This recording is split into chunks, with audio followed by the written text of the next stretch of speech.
Il admirait profondément son maître, pas parce qu'il parlait fort, ni parce qu'il imposait le respect par la peur, mais parce qu'il semblait calme en toutes circonstances, stable, intouchable. Là où les autres se laissaient envahir par les demandes, les urgences, les attentes des autres, lui restait droit, clair, tranquille, comme s'il possédait quelque chose que l'élève n'avait jamais appris. L'élève, lui, disait oui, tout le temps, oui par gentillesse, oui par peur de décevoir, oui pour éviter les conflits, oui pour être apprécié. Il disait oui même quand tout en lui criait non, et chaque oui arraché à lui-même laissait une trace invisible, mais bien réelle. Il aidait tout le monde, rendait service, acceptait des tâches supplémentaires, restait plus longtemps, écoutait, conseillait, soutenait. De l'extérieur, il semblait généreux, dévoué, fiable. Mais à l'intérieur, quelque chose s'éteignait lentement. Il était fatigué, frustré, parfois même en colère, sans vraiment savoir contre qui. Il venait voir son maître avec une question simple, que il répétait souvent sous des formes différentes. Pourquoi est-ce que je me sens vidé alors que je fais tout ce qu'il faut? Le maître ne répondait pas tout de suite. Il observait.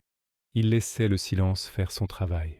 Puis un jour, alors que l'élève racontait encore comment il avait accepté quelque chose qu'il ne voulait pas faire, le maître lui posa une seule question. « Pourquoi as-tu dit oui ?» L'élève hésita. Il chercha une réponse noble, la loyauté, la gentillesse, le devoir, mais aucune ne sonnait juste. Finalement, il répondit plus honnêtement, « Parce que j'avais peur. » Le maître hocha la tête. Pas de jugement, pas de reproche, juste une vérité posée là, calmement. Alors ce n'était pas un oui, c'était une fuite.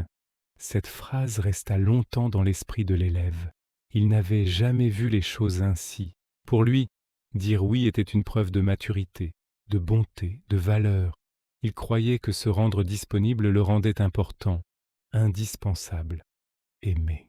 Mais il ne s'était jamais demandé à quel prix. Les jours suivants, le maître observa l'élève avec attention. Il voyait chaque micro-hésitation, chaque sourire forcé, chaque acceptation trop rapide. Et un soir, alors que l'élève Hetz apprêtait encore à dire oui à une demande qui le mettait mal à l'aise, le maître intervint. « Arrête-toi une seconde, dit-il calmement. Avant de répondre aux autres, réponds-toi à toi-même. » L'élève resta figé. Personne ne lui avait jamais appris ça. On lui avait appris à être poli, utile, arrangeant, mais jamais à s'écouter. Le maître poursuivit. Dire oui quand ton cœur dit non, ce n'est pas de la gentillesse, c'est un abandon.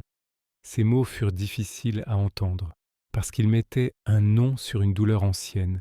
L'élève comprit alors pourquoi il se sentait souvent invisible, même entouré, pourquoi ses efforts semblaient ne jamais suffire.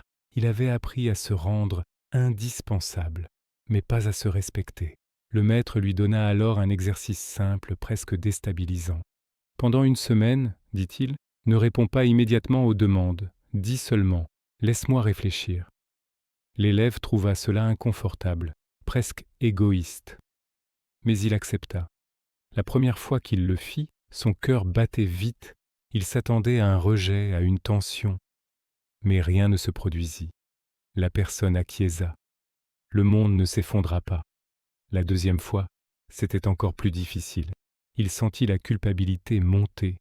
Cette vieille voix intérieure qui disait « Tu devrais accepter, tu exagères, tu vas décevoir ». Mais il tint bon, puis vint le moment le plus redouté, celui où il devait dire non, un vrai non, clair, sans justification excessive, sans excuse interminable. Il le dit, la voix un peu tremblante, mais il le dit, et quelque chose d'étrange se produisit. Il ressentit un mélange de peur et de soulagement, comme s'il venait de poser un sac trop lourd qu'il portait depuis des années. Le maître, observant son élève, sourit doucement. « Tu vois, dit-il, dire non n'est pas une attaque, c'est une frontière. » Il expliqua alors une chose essentielle. Chaque oui est un engagement, et chaque engagement pris contre soi-même crée une dette intérieure, une dette émotionnelle, une fatigue silencieuse. À force, cette dette se transforme en ressentiment. Les gens qui ne savent pas dire non, ajouta le maître, finissent par en vouloir aux autres pour ce qu'ils se sont imposés eux-mêmes. Cette phrase frappa l'élève de plein fouet. Il repensa à toutes ces fois où il s'était senti utilisé, alors qu'il avait pourtant accepté, à toutes ces relations où il se sentait épuisé, alors qu'il n'avait jamais posé de limite. Il comprit alors que dire non n'était pas rejeter l'autre, c'était se choisir soi. Avec le temps, il apprit à écouter ses signaux internes, la tension dans le corps, le malaise diffus, la fatigue anticipée. Ces signaux n'étaient pas des faiblesses, c'était des messages.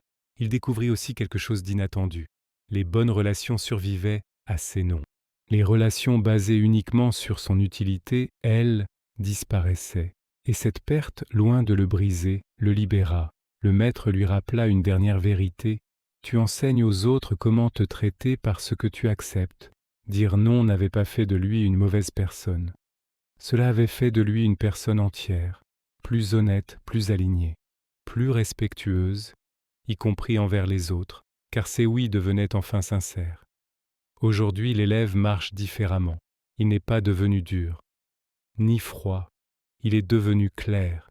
Il sait que son temps, son énergie et son attention sont précieux, et que les protéger n'est pas un luxe, mais une nécessité. S'il devait résumer ce qu'il a appris, ce serait simple. Dire non, ce n'est pas perdre l'amour des autres, c'est arrêter de se perdre soi-même.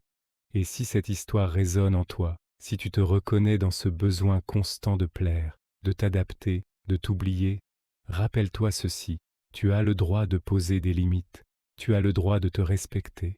Et si tu veux continuer à nourrir ton esprit avec des histoires qui éveillent, qui inspirent et qui transforment, abonne-toi pour découvrir encore plus d'histoires inspirantes. Parce qu'un simple récit peut parfois changer une façon de vivre.